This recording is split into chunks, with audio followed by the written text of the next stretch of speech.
యేసుక్రీస్తు నామములో మీకందరికీ వందములు. చిన్నపిల్లలు నా యొద్దకు రానివ్వడి, వాళ్ళని ఆటంకపరచవద్దు.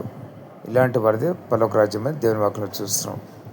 ఎవరైతే ఆటంకపరుస్తారో వాళ్ళ మెడకి తిరుగుట రాయి కట్టి సముద్రంలో పడవేయాలని చెప్పేసి యేసుప్రభువు గారు మాటలు సెలవిచ్చినారు. అంటే అంత కఠినంగా ఆయన మాట్లాడారు. ఎవరైతే మరి దేవుని దగ్గర రాకుండా అడ్డుకుంటారో వాళ్ళకి తిరగట రాయి కట్టి సముద్రంలో పడవేయమని యేసుప్రభువు గారు అంత కఠినంగా మాట్లాడారు. ఈ విషయం ప్రతి ఒక్కరు గమనించండి, జ్ఞాపకం చేసుకోండి. అదేవిధంగా మరి ఒక మాట దేవుని వాక్యం ఏముంటుందంటే, మిమ్మల్ని హింసించు వారి గురించి ప్రార్థన చేయమని దేవుని వాక్యం ఉంటుంది. ప్రార్థన చేయమంటే అక్కడ క్లారిటీ ఇవ్వలేదు. హింసించు వారి గురించి ఏం ప్రార్థన చేయలేదు. హింసించు వారి గురించి ప్రార్థన చేయడం అంటే మరొక మాట ఉంటుంది. పగ తీర్చుకున్న పని ఉగ్రత చోటుడు. దేని గురించి ఏమని ప్రార్థన చేయాలి? హింసించే వారి గురించి ఉగ్రత పంపించమని ప్రార్థన చేయాలి. ఈ ప్రార్థన క్రైస్తవులందరూ బలంగా చేయండి. అంతకు మించి ఇంకొకటి లేదు.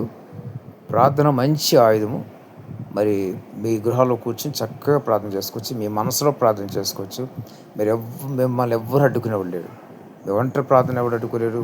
మీ మనసులో చేసుకున్న ప్రార్థన ఎవడు కూడా అడ్డుకోలేడు. ప్రతి ఒక్కరు గమనించండి, జ్ఞాపకం చేసుకోండి.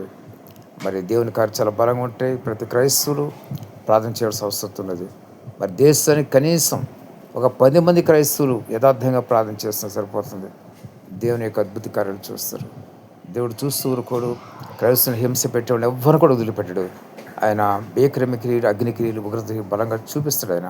ఆయన చూపించి తీరుతాడు. ఇదైతే వాస్తవమైంటుంది. మరి స్టెయిన్స్ని ఆయన చంపేసినటువంటి ఆ వరి సాగులోకి భయంకర ఉగ్రత వచ్చి ఆ సమయంలో 3 లక్షల మంది చనిపోయారు తుఫాను చేత. అదేవిధంగా మరి ఎన్ని రాష్ట్రాలు మరి క్రైస్తవులకు వ్యతిరేకంగా మరి పనిచేస్తున్నారు. ప్రతి ఒక్కరిపైన ఉగ్రత రాబోతుంది. అది వచ్చి తీరుతుంది. దేవునికి ఉగ్రతను ఎవరు కూడా ఆపలేరు. ఇదైతే వాస్తవమైనటువంటి. నేను చెప్తే దేవుడు పంపించేయడం కాదు. ఆయన చూస్తున్నాడు, కనిపెట్టి ఆయన చూసి తగిన తీర్పు తగిన సమయంలో మరి బలంగా చూపిస్తాడు.